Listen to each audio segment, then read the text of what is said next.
I believed I grew up in a good neighborhood, surrounded by wonderful people. Everyone said good morning to each other in the morning. My mom was friends with our neighbors, and we all went to church together. In my young perspective, that made us extremely excellent people. Then Daffodil arrived to town and turned my world upside down. I first encountered Daffodil when he knocked on our door. Mom was interested in a book she was reading, so I went to go answer the door. At 6 years old, I believed I was old enough to do this, and in addition, I had Bear, a large, intimidating-looking dog that was a combination of a million different breeds. Dad got him for us before he flew out overseas, for his own peace of mind. Someone to keep us secure while he was off keeping the country safe. I didn't expect to see a slender rail of a guy standing on the porch, bouncing on his heels as he waited for someone to open the door.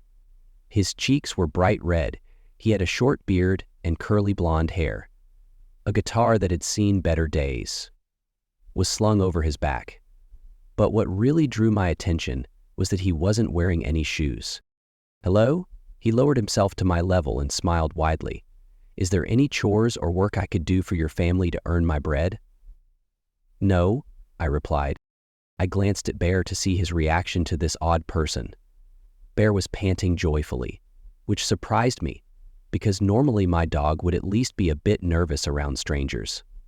The man practically shrieked as he glanced at Bear. "What a good boy!" Bear licked his hand after he scratched his ears. I strained to shout, "Mom, there's a man here who wants to work for bread," to my mother. "Can he assist me with cleaning my room?" Naturally, my mother was preoccupied. She was a bookworm. I let the man in, though, because she insisted it was all right. He lowered his head respectfully. "Thank you so much, thank you. I was going to be burned alive by the sun." "What is your name?" "My friends call me Daffodil." "My name is Will. Let's go tidy my room, please. After all, Mom said I had to before I could go play. And what could go wrong if Daffodil just wanted bread?" Daffodil was an extremely effective cleaner, and I soon discovered that he was a total oddball, but he was also kind. He inquired about my favorite activities to play, my favorite color, and the names of all my stuffed animals. He was humming melodies I didn't know when he wasn't inquiring about me. Mom screamed when she spotted a strange man in her son's bedroom and stopped by to inquire who I was talking to. We had just finished. Who is that, Will?" She pulled me away after grabbing me by the back of the shirt. I admired her self-esteem and gave her credit for turning healthy, but I was already fully impressed. "I told you that the man wanted to work for bread, Mom. You claimed it was all right." I voiced my displeasure. Daffodil lowered his head courteously.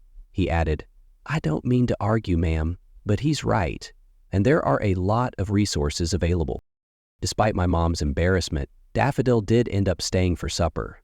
She reached the same strange but completely innocuous conclusions as I did. He was a tourist who only intended to spend some time cooling down in the city. What did a while mean? A week or a century, perhaps.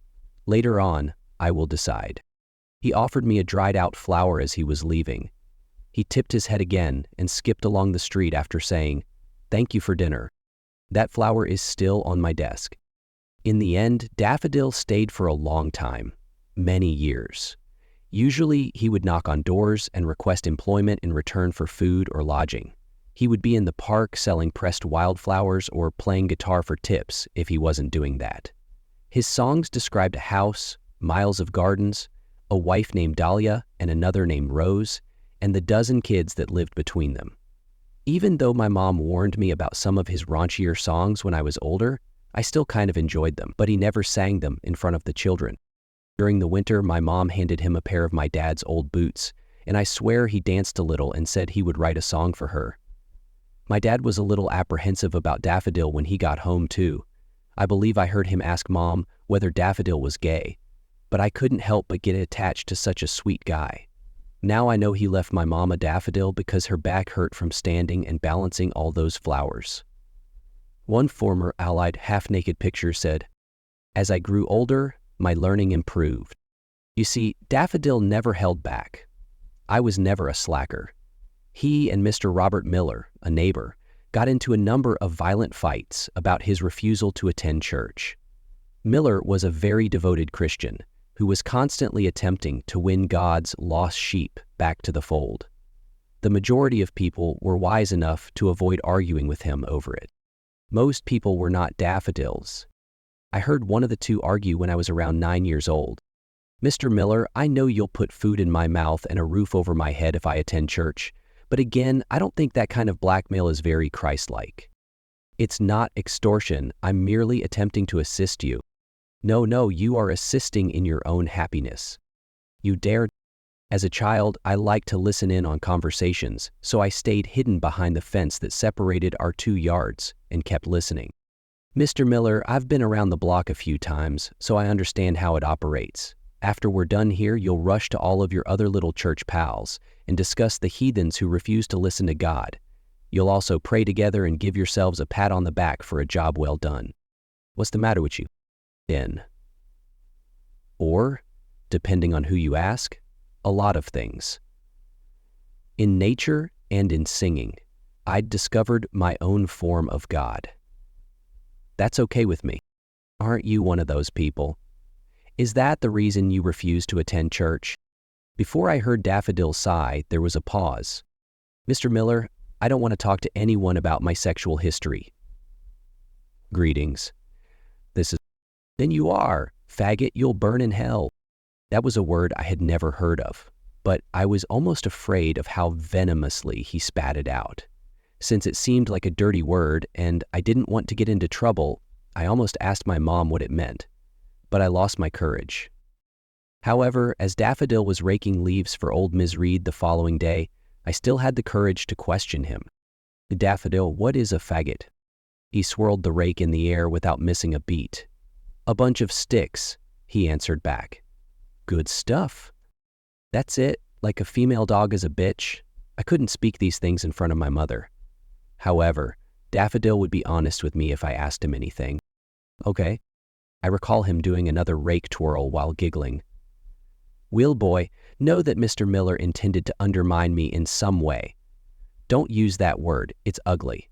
That's only one of the nasty words you can't use, but you can use some of the others when you're old enough." "Why?" I inquired. When I questioned why, Daffodil never seemed angry, but this time he reached over and ruffled my hair, looking a little dejected. "Owing day, you'll understand." And one day I did comprehend, putting flowers in his hair, dancing down the street without music, crying when he was upset, and not being scared to be thrilled over things like puppies or dogs. I guess Daffodil wasn't exactly hyper-masculine. To be completely honest, however, I don't believe Daffodil was gay.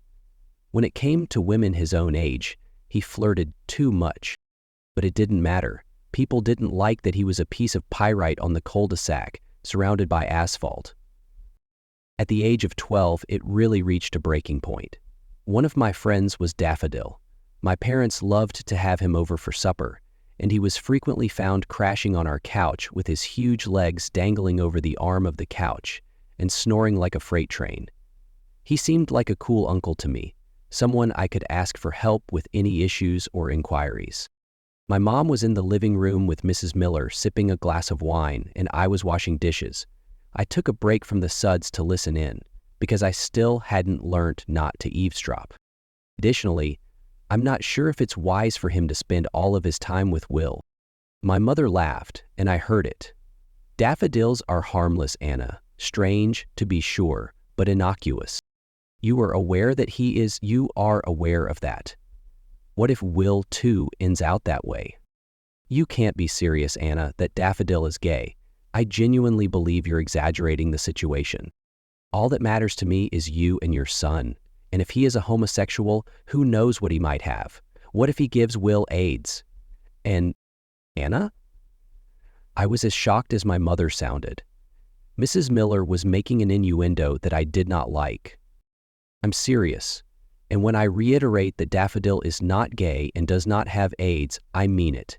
In addition, I believe that having him around has benefited the area. You aware that since he began to reside here, nothing particularly negative has happened to us?" Nobody has died or become seriously ill. Nobody has lost their job, and everyone has a lovely yard. Wait, do you mean that he's involved in that? Well, he might be a lucky charm. Let's talk about something else. Has Levi's academic performance improved? When the topic shifted, I returned to the kitchen. I sincerely hoped that only the Millers were harboring such vile sentiments and that the family was immune to their poison. I was mistaken. At this time, Mr. Miller was a deacon at the church and was well liked by many parishioners. His hateful ideas have become ingrained in the minds of many. I have no idea why I was out so late that evening. Maybe I couldn't sleep because of the heat, but I wasn't the type of child who would walk the streets after dark. I just recalled doing it on this particular night. Daffodil told me that curiosity kills the cat, but satisfaction brings it back. I followed the sound of a disturbance. I discovered a group of 12 men, and they had all gathered around Daffodil. I've never seen Daffodil look scared in my life. With his hands in the air, he added, "You don't have to do this." He had no weapons. He had no protection. Mr. Miller raised a baseball bat, and I saw it. "Daffodil, we told you to go. You wouldn't pay attention. You made us do this," he said. And I swear that night I heard nothing but hate in his voice. Daffodil glanced down before turning to face me. He said, "Stay put," and then turned back to face Mr. Miller. Then I guess I'll stop talking. For far too long my words have been ignored. Carry out your mission. Like a pack of untamed dogs, they pounced on him. Yet he never once retaliated. I saw them use golf clubs, bats, or whatever the hell they had brought to beat him into the ground.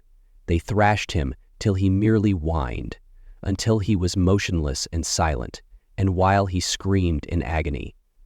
I scurried out of my hiding place and rushed to Daffodil's side as soon as they left, all of them obviously proud of what they had accomplished. He no longer even had a human appearance. Instead, he resembled fresh roadkill. The flowers in his hair were crushed on the ground, and his amiable face, which I had never seen without a grin before tonight, was swollen and broken. Daffodil turned his head in some way when he heard my voice. "Will, well done, good boy, for staying in your hiding place. Why wouldn't you allow me to assist you?" Tears poured from my eyes and fell on my friend's face. "Because, my tiny friend, I couldn't bear the idea that you would suffer harm for me." I felt that the day I went into a full-blown depressive episode was the day I hated myself. The day I had to live alone, feeling truly alone. Blood smeared my cheek as a trembling hand with fingers twisted at terrifying angles reached up and touched my face. "I appreciate you listening to me. I appreciate you being my friend." I pulled him off the road and into the surrounding woods after waiting until he appeared to stop breathing. I was on autopilot now, but he was far too heavy for me to think about doing this in a rational state. My only thought was that they would disrespect Daffodil's body even more in the morning, how they would claim he deserves it, and then bury him in a grave without a name or even a suitable headstone. As though he were simply asleep, I crossed his arms across his chest. I draped him with flowers and leaves. I took one and slipped it behind his ear in his hair. He deserves to rest in this grave, the best a boy of 12 could do. After Daffodil died, I went 2 days without eating. I remained in my room. My mother didn't know what was wrong until she noticed that Daffodil wasn't there. Mom knew that Miller wouldn't have left without saying goodbye, even though he claimed to have merely left town. She phoned the police once she was able to extract the truth from me. The worst part is that the body was no longer there. They discovered the tomb I had prepared for him, along with the heaps of flowers and leaves, but the daffodil was missing. I knew that I saw Daffodil stop breathing, but my mother said that perhaps he was fine and that he simply got up and decided to go gently. You recall how my mother claimed that daffodils were lucky charms? I believe she was correct. Half right, actually. Those who treated Daffodil well were lucky, and as a result, their neighbors flourished. However, Daffodil was determined to stop showing charity to those who had beaten him and abandoned him. I saw Daffodil a week after he passed away. I had trouble falling asleep. Since the incident, I had been having trouble sleeping. A familiar golden-haired head entered the gap between ours and the Millers while I was gazing out the window. It was unbelievable to me. After giving my eyes a dozen rubs, I stood up and raised the window, prepared to shout out to my friend to see if it was a dream or if it was indeed him.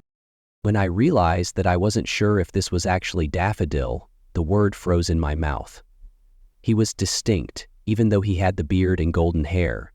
Taller, considering he was already a giant, which was quite an accomplishment. He wore odd attire and had an unearthly light about him. I would comment that he appeared to be dressed for a Renaissance fair, if this had happened a few years later. However, one glance verified that he was barefoot. Daffodil was still there. When he turned to face me, he smiled, but it had a strangely playful undertone. Before opening the window and reaching inside, he put a finger to his lips to silence me. He dragged Rebecca, the Miller's infant daughter, out. Before turning his head behind him and whistling, he held her in his arms for a second. Two females emerged from the shrubbery. They were unfamiliar to me. Both were likewise fairly tall, one with a sword dangling from her belt and midnight black hair cut short to her jaw. The other, with hair that was nearly silver in the moonlight and wearing a white gown. The swordswoman took Rebecca from Daffodil and bounced her up and down a couple of times before leaving. A few minutes after I watched the silver-haired woman enter via the window, she left the front door with the Millers' two sons, Asher, 7, and Micah, 4. Despite still being in their jammies, they both held onto the woman's hands and gazed at her peacefully. She disappeared in the darkness as she went down the street. Once more, it was just Daffodil. Still grinning, he gave me a quick glance before rubbing his hands together, bringing them to his mouth and blowing on them. I watched as sparks danced in the air and flew out of his palms before turning dark. The next thing I recall is seeing police officers around when I woke up the following morning. The Millers had lost their 3 youngest children. Levi, the eldest, was deceased at the age of 17. Even though he had recently had a physical a few months before and was in perfect health, an autopsy would subsequently show that he had not been diagnosed with brain cancer. Since my window was closest to the Millers, I was asked if I had seen anything, but all I could think of was Daffodil putting his finger to his lips and being quiet. Baby Rebecca, the only Miller child to be located, was put back in her cot. However, after a week, Mrs. Miller appeared to be on the verge of losing it. She told her mother during a tea time that Rebecca never slept, she just cried, and that she could swear she heard her daughter laughing whenever she wasn't around. Rebecca was definitely not that child. But I remained silent once again. She died thinking that every morning was July 21, which is odd because it wasn't the day of the accident, but rather the day Daffodil vanished. After Mrs. Caldwell became inexplicably pregnant, despite Mr. Caldwell having a vasectomy, the Caldwells had a contentious divorce. As it turned out, she was contacted by a young, attractive man, and they shared a passionate moment in the back seat of Mr. Caldwell's vehicle. The Andersons' home was destroyed by fire. The Rivers were unable to conceive. While Mr. Ward deteriorated due to a disease no doctor could identify, the Ward's prize garden withered and died. The Reeves were laid off.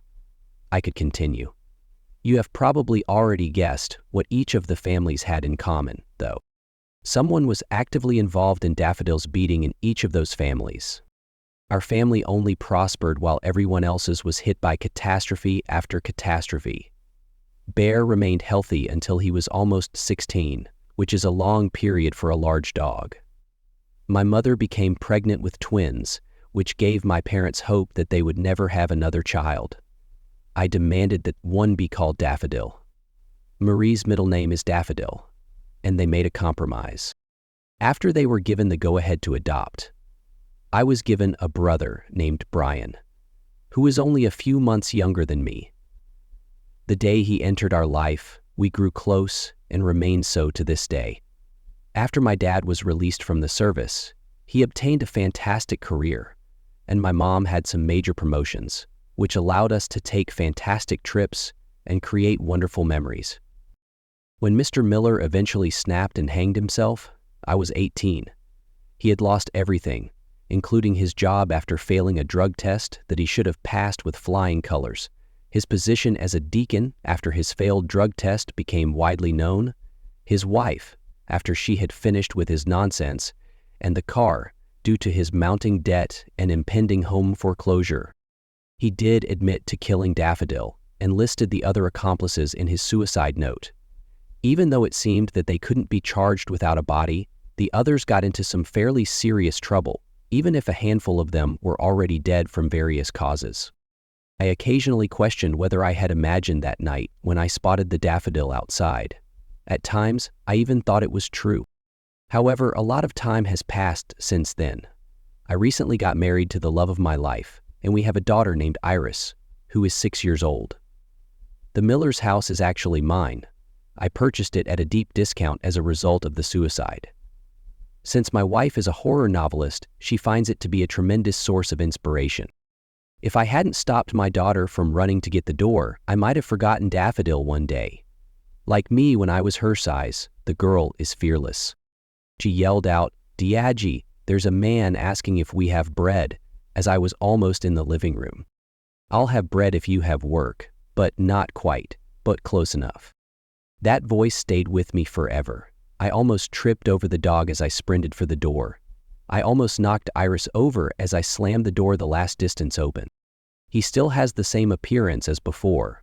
Same lack of shoes, same guitar slung over his back, same beard. After a few moments of staring at me, his eyes expanded, and he smiled.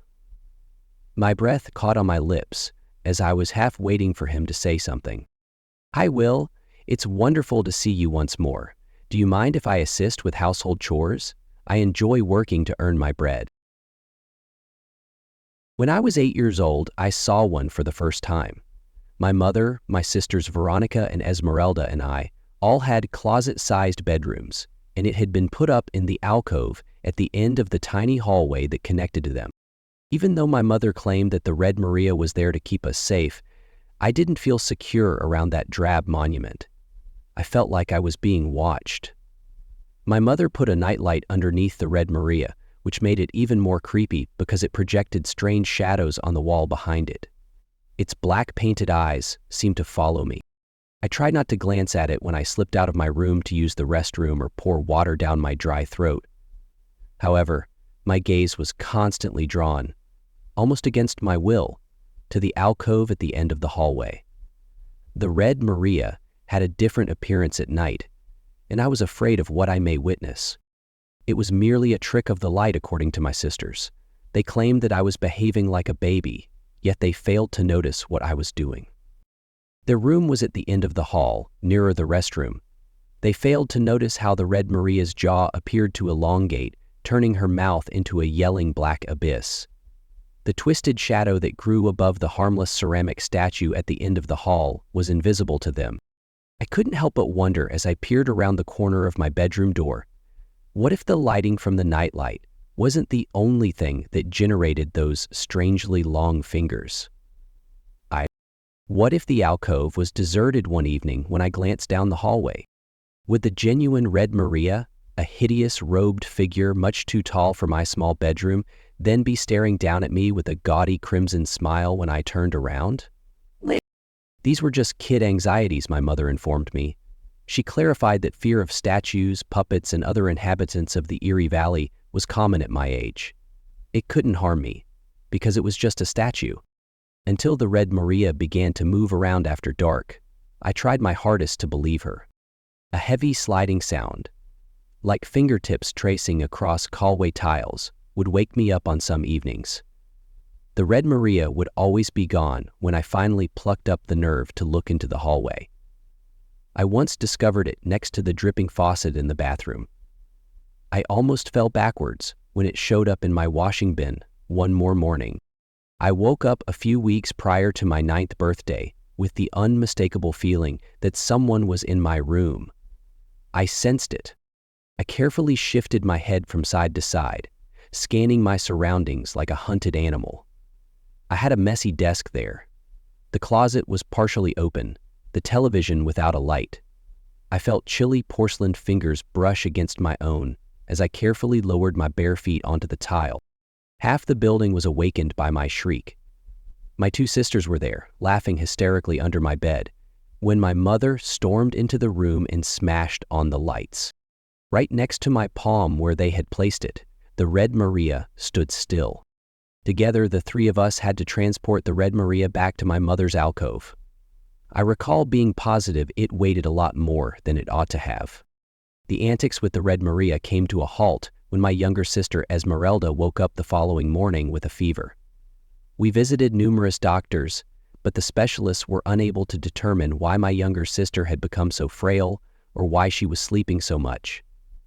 My older sister Veronica moved in with me, and Esmeralda's bedroom started to smell like a sick room. My mother's faith became increasingly important to her when conventional medicine failed to help my younger sister. The significance of the Red Maria suddenly increased. As Esmeralda's illness progressed from weeks to months, the alcove at the end of the hall took on the appearance of a shrine, adorned with ruby-colored flowers, rosaries, and incense. Above all else, I felt sorry, yet I still thought the Red Maria was strange, like it was something more or less than a modest depiction of the Mother of God. Perhaps my younger sister wouldn't have stayed up so late attempting to torment me with that dumb statue if I hadn't been so terrified of it. Perhaps she wouldn't have become ill if she had slept better. Even at the young age of 9, I was able to comprehend cause and effect, but I couldn't get rid of the sensation that I was solely to blame. Inexplicable illnesses, hospital bill collectors, or the pink slip my mother got from her job as a janitor that September were all far more terrifying than a lifeless ceramic statue. I realized now. Veronica left school to work illegally in a restaurant, and I took up most of the cooking and cleaning.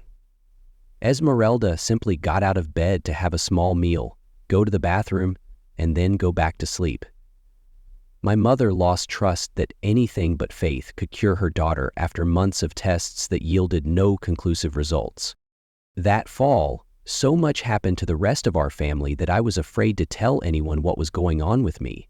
What did I have to say about a few dreams when my mother was unemployed, Veronica was tired, or Esmeralda was ill? If they constituted nightmares. A shadow would cross in front of my bedroom every night. After briefly obstructing the weak illumination of the nightlight in front of my door, it passed by as silently as smoke. I would clutch my sheets until my knuckles turned white at those moments, hoping that Veronica would wake up and spare me from having to deal with the terror on my own, but she never did. Rather, I would hear Esmeralda's bed springs moaning, as if a heavy something had just slithered onto her mattress. In the same way that I was certain no adult would ever believe my tale of wicked statues and moving shadows, I was certain that whatever it was the cause of my sister's illness. I made myself wriggle one toe, then another as I lay in bed, with nothing but a thin wooden door between me and the shadow. Then my entire foot. I knew I could handle whatever awaited me down the corridor after I'd conquered my fear enough to put my feet on the ground and get to my feet. Next, I had a child-sized pocket knife, a rosary, and a flashlight in one hand. I could move as fast as the shadow could. I glanced into the corridor in time to see a black, shapeless figure squeezing into Esmeralda's chamber. Esmeralda. It hit me like a blast of cold water when I realized that what I was seeing was true. Perhaps my mother was right when she stated that the statue couldn't harm me. However, the creature that resided within it might be able to. Beneath my bed, I imagined my younger sister's dimpled face laughing. I had not seen her grin until that moment. I opened Esmeralda's door and drew a big breath down my parched throat. I had a glimpse of the Red Maria from my nightmares, its jaw slack and snake-wide as it drew something smoke-like from Esmeralda's mouth when my flashlight beam broke through the pitch-black darkness of my little sister's bedroom. As soon as the light struck it, it contorted its face into a hideous look of hate. It disappeared as the silence was broken by a shriek. Esmeralda was the one who screamed, and it seemed to go on forever. My younger sister continued to scream, even as she was in my mother's arms, until her raw lungs finally let out a wheeze. Pale and tired, she fell back into slumber. The flashlight fell out of my hand when my mother struck me for the first time that evening. Did I fail to recognize my sister's condition? How could I ever consider playing such ridiculous game at night and endangering her health? I was seeing stars when my mother finally quit shaking me. She gave me a hug, sobbed, and then silently dragged herself back to bed. In the morning, she had a job interview. I would have sworn that the Red Maria's smile was redder and wider than normal as I gathered the broken flashlight's batteries and crept out of my sister's room. I needed to go somewhere else. The ideal justification was the extra duties I was given as punishment for interfering with Esmeralda's sleep. I would simply use a broom to topple that vile statue. I might claim that it was an accident, and whatever additional penalties I received would be justified. But the Red Maria remained intact. I repeatedly hammered my aluminum baseball bat onto its delicate features, but it didn't even shatter. I heard a whisper of laughter instead of ceramic breaking. I had a terrible vision of what would happen to me that night when the Red Maria relished her slow, sweet retaliation when I blinked. I went back into the living room below. Uncertain of what to do with myself, I felt empty. I had never thought about death, let alone seen it up close, and I had never seen anything as graphic as the pictures that had just popped into my head. Death was not what I wanted, nor did I want to close my eyes and awaken to a place as gloomy and desolate as the interior of a porcelain statue. However, I was certain that I would die before daybreak if I couldn't find a way to rescue my family from the Red Maria before nightfall. I could clearly picture myself at 9 years old, crouched in the blue glow of the television with my flickering flashlight, watching a figure that was blacker than black creep into the room. I was certain that whatever it did to me would appear to be an accident, and Esmeralda would still be drained by whatever was inside the Red Maria. I had to move quickly.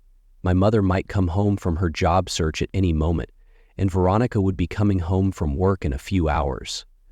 I placed the Red Maria inside a bulky garbage bag. I could hear its irate murmurs in my ears. I thought that at any second, shadowy tendrils might slither down my neck and emerge from the thin plastic.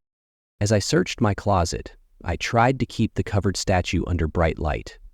I eventually located what I was looking for, the red wagon that Veronica had dragged me about in as a toddler, with among cardboard boxes of football memorabilia and mothballed stuffed animals. I wheeled the Red Maria to the trashiest street corner I knew of, armed with a hand-drawn "free" sign. I had a hunch that my mother conducted a lot of our holiday shopping there, because anything from an armless office chair to a mattress infested with bed bugs would vanish if left there overnight. Long, unsettling shadows were formed in the late afternoon sun by the broken bulb and the abandoned Barbie vehicle that was already waiting on the corner. I tied the sign around the Red Maria's neck. The front door opened with a squeak. My mom came running into the house and gave me a tight hug. Esmeralda was swinging from Veronica's arm behind her, inquiring as to whether she may return to school and meet her pals at this time. As abruptly and oddly as it had appeared, my little sister's unexplained ailment had disappeared. Everyone except me believed it to be a miracle. Before giving Esmeralda's recovery more careful consideration, I was as happy as my mother and sister were. In my previous post, I did a poor job of answering the comments. After falling behind, I simply remained behind. However, I did observe that several of you had ideas about the shepherd's origins and the nature of the branch he is carrying. According to the recommendations I found, it's a cypress branch. For this reason, having a varied group is beneficial when attempting to solve an issue. You never know where a brilliant idea might strike. Regretfully, that was the only thing I could confirm. Since our last meeting, I haven't seen the shepherd, which isn't necessarily a bad thing, I guess. He only appears when I'm grieving the loss of a loved one, or when the frost is actually attempting to pull me into an icy grave. Both of those are things I could live without. However, it doesn't mean the shepherd hasn't affected my camping, even if I haven't seen him. The unexpected is a catalyst. In many respects, the entire world is a reflection of ourselves. and we can discover meaning in anything from strangely formed rocks to storms. We give meaning to seemingly meaningless things and behaviors. An emotional breakthrough could be triggered by a stranger's pleasant words in a grocery store. It's possible that a teacup on a shelf will remind you of a long-lost relative. Your dedication is symbolized by a padlock that is left secured on a fence.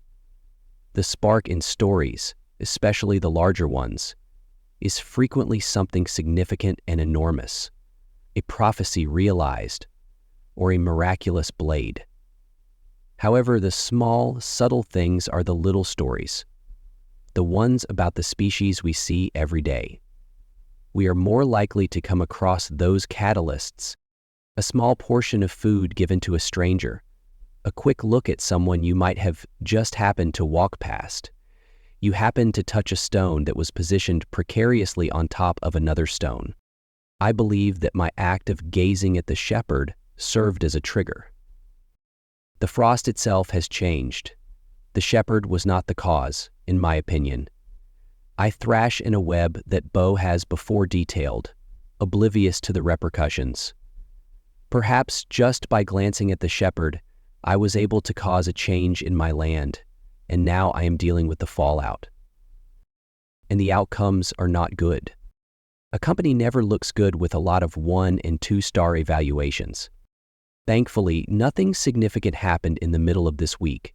Due to individuals taking summer holidays, we now have campers every day, although the numbers are still under control. The thought of what may have happened if this had transpired at one of our major events makes me shudder. I am an early riser, as I have stated numerous times. While others are still waking up from their hangovers, I like to take a quick tour of the campground to make sure nothing bad transpired during the night. I usually wake up at the crack of dawn since it's difficult to sleep through the small girl being carried away by the beast. Usually I start with some coffee, but this time I made it to go. By the time I finished dressing hurriedly, everything was ready, so I quickly grabbed my four-wheeler from the garage and put it into a thermos. I had to check out my campground as quickly as possible because my windows were all covered with ice when I woke up. June, with temperatures that are frequently in the 80s, I gaped in terror at what was inside my garage as it shook open. My driveway was covered in a thin layer of ice that looked like it had sleeted all night. The grass was also covered with ice. Fearing what I might see, I gazed at the forest. I anticipated trees hunched over due to the ice's weight, branches snapped off. Complete destruction that would require years and a great deal of money to fix. The trees, however, were unclouded. The early morning breeze caused their leaves to gently wave. And when the sunlight grew, the ground glistened as if it were covered with diamonds. I lowered the four-wheeler onto the ice with caution. Thankfully, I've driven on ice before. I try not to, but occasionally the campground needs winter maintenance. Groceries need to be bought, and our local snow removal system is just marginally better than wait for spring. Let me tell you, being in a rush makes it far more stressful to travel slowly and carefully. I had to find out how the site's overnight campers had fared. By the time I passed the majority of the campgrounds, I couldn't claim that I was beginning to unwind, but at least the ice on the road was primarily to blame for my white knuckles. All of the campsites I'd visited were in good condition. There were some early risers at one location, so I stopped for a moment to talk to them. No, nothing strange had occurred over the night. They claimed to have slept through this strange ice storm. No reduction in temperature. Neither their tent nor anything else they had brought had been affected by the ice, only the earth. When one of them inquired as to why Rule 15 was in place, I replied, "Yeah, sure, it was something like that." And then I drove away before they could ask any more questions, although I was glad that someone had read the leaflet. I didn't want to inform them that the ice was rising from the earth and that there were no unusual ice storms in the region. Before I drove around watching folks with paranoid anxiety until the ice melted, I wanted to make sure everyone was all right. It must have melted eventually, I thought. If it didn't, I guess I could invite that aunt who is somewhat related to me to come over and gossip with my crew when they go to the village hardware shop, then kill her to call the shepherd. That notion remained Plan D for me. Look, there was no Plan E. If you're thinking, wow, Kate, that's pretty high up on the list for something that involves murder, you may not have changed all that much. Simply put, I was at a loss for thoughts on how to handle the situation. Drive around and hope for the best was Plan A. Before Plan A completely collapsed, I had only completed a few loops around the top portions of the campground. I heard some frightening sounds coming from farther into the forest as I ascended the hill that led to the deep woods. The deep woods were devoid of campers. Although I didn't specifically restrict camping there during this season, I did discourage it for unimportant reasons. The distance between water hookups is greater. When it rains, it frequently floods. You have to carry your belongings farther because it's less accessible via road. Finding open spaces to pitch tents is more difficult. No one finds any motivation to continue when there are plenty of beautiful, shaded camping areas farther uphill. I quickly radioed the already present personnel to ask them to cover for me in the campground patrol. Even though there would be fewer staff out checking on campers, I advised them to utilize the four-wheelers and leave the golf carts in the shed. The golf carts on ice don't seem reliable to me. After that, I dismounted my four-wheeler and cautiously started to descend the slope into the dense forest. Yes, I walked there. I was forced to. That four-wheeler could not possibly down that hill without slipping, and I wasn't sure I could prevent it from rolling while doing so. I was forced to stoop and slide down the hill, like I was ice skating as it was. I didn't get up till I had stopped. It came from somewhere to my right and ahead. My heart fell when I heard the branches shattering. Perhaps the trees were collapsing beneath the weight of the ice that had managed to climb them. I decided to go as far as it took to verify that this was all that was going on from a distance. After all, falling branches can be extremely harmful. I assume that most individuals don't really give it much thought until emergency personnel are removing them from beneath a tree and their hip is in too many pieces. I'm just saying, be careful when it's icy or windy. In any case, I continued to move cautiously in the direction of the sound's origin. It became louder, and I became aware that I was getting closer to it far more quickly than I had thought. I paused and listened nervously, looking through the woods. Everything in front of me became a sparkling blur as the sunshine blinded me by reflecting off the ice on the ground.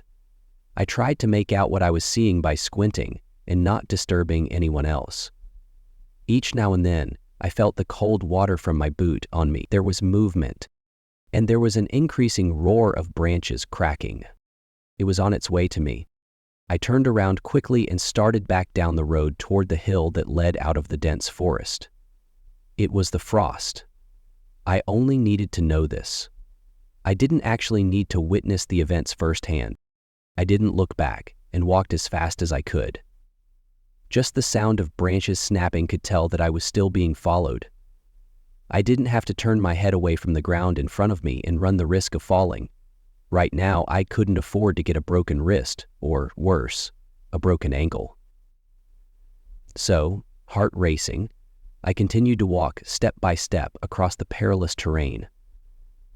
The sound of something chasing me got louder all the while. The canopy trembled as though in a hurricane, and the branches were being torn violently from the trees. Images of the horse-eater, a rotting, dried-up body with a single glowing eye, stalking me through the icy forest for retribution, flashed through my head. I pushed them away fiercely. I had to maintain my composure. Though I couldn't allow that to overcome me, it didn't mean I wasn't terrified. I needed to keep going. When I arrived at the hill, I took the chance of looking back. I had to know what was after me at last. If I walked off the road, I would run the chance of being directly under the biggest branches. But it would be simpler to climb the slope if I swerved into the forest, since I could get purchase in the soft ground. However, I would be much slower if I continued to drive. It was up to me to decide which risk to take. I looked then. A tornado struck. Not a large one, not the kind we see in films. It was roughly as wide as a vehicle, and its top reached no farther than the canopy. Still, though, a tornado struck in my woodland. I initially believed it to be hauling a heap of broken branches. It was difficult to notice since it was tearing up ice from the ground rather than dirt. A riot of crystalline shards caught the light like tiny stars, giving it a disco ball-like sheen. Then I saw that the color was strange. The gray was not dirty brown, paler. Then, out of the chaos, a hand reached out, caught a neighboring tree branch, snapped it cleanly off, and tossed it to the ground. A lattice of frost covering a pale hand. It wasn't hauling those branches. Bodies were involved. We also believed that the yarn balls were awful. I swerved quickly into the dirt and off the road. I needed to escape from this creature as quickly as possible. As I scurried sideways in the direction of the woodland, I caught another sight in the corner of my eye. As their icy fingers closed on the surrounding trees, more hands were reaching out of the dazzling whirlwind, and the sound of branches breaking reverberated through the forest. A face stared at me, and then spun away, eyes blank. The face stared at me, and then spun away. A face stared at me, and then spun away. Then I was scurrying up the hill on all fours, fighting my way forward. It was more difficult than I thought to break through the frozen earth. I tried to punch my heels through the ice layer, but my feet slipped. I grasped for the trees instead, tugging my body along and lunging for the next tree when it was out of reach, because my fingers slid futilely on the surface. I got halfway through before I slipped. I landed on my side and started to slide back. In a panic, I thrashed around, attempting to flip over and extending my arms and legs to try to get some traction. The ground sloped downward toward the road, so I plummeted in that direction. I knew I had to stop before I hit it, before it became a level area of packed soil, with a layer of ice covering it and no handholds to save me.